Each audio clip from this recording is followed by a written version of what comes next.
ছাত্র জনতার আন্দোলনের বিপক্ষে অবস্থান নেয়া পুলিশ কর্মকর্তাদের শনাক্ত করার কাজ চলছে। তারা কেউ দায় এড়াতে পারে না বলেও মন্তব্য করেছেন পুলিশের নতুন মহাপরিদর্শক বাহারুল আলম। আজ সংবাদ সম্মেলনে তিনি জানান, পুলিশ বাহিনীর উপর জনগণের আস্থা ফেরানোর কাজ চলছে।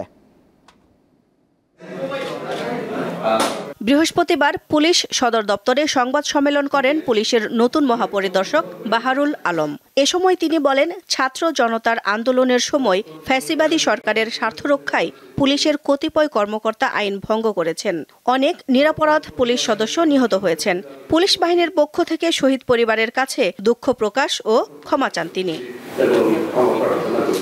ছাত্র জনতার ত্যাগে পাওয়া নতুন বাংলাদেশ বিনির্মাণে সবাইকে ঐক্যবদ্ধ হওয়ার আহ্বান জানান আইজিপি। পরে প্রশ্নোত্তর পর্বে তিনি বলেন, ছাত্র জনতার বিপক্ষে যেসব পুলিশ কর্মকর্তা বা সদস্য জড়িত ছিল তাদের বিরুদ্ধে তদন্ত সাপেক্ষে ব্যবস্থা নেওয়া হচ্ছে। আমরা কিন্তু আমাদের প্রযুক্তিগত সক্ষমতা যতটুকু আছে সেটা কাজে লাগিয়ে উই আর আফটার দ্যাম, এই ব্যাপারে আপনারা নিশ্চিত থাকতে পারেন। তবে সাধারণভাবে আপনাদের যে ধারণা, আমারও কিন্তু তাই ধারণা, কেউই দায় এড়াতে পারবেন না। মানে আপনারাই তো দেখেছেন, তারা কেউ কেউ তো সশরীরে থেকে পুলিশকে কমান্ড করেছেন।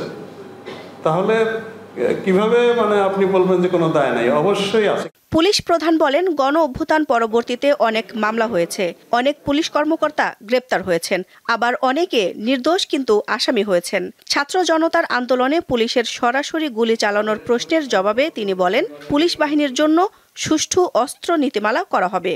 এখন একটা সময় হয়েছে যে এগুলো সবগুলো আবার পুঙ্খানুপুঙ্খরূপে পুনর্বিবেচনা করে একটা অস্ত্র নীতিমালা করা, যেখানে পুলিশ তার মূল কাজ তো জীবন রক্ষা করা, ভাই, জীবন হরণ করা তো না।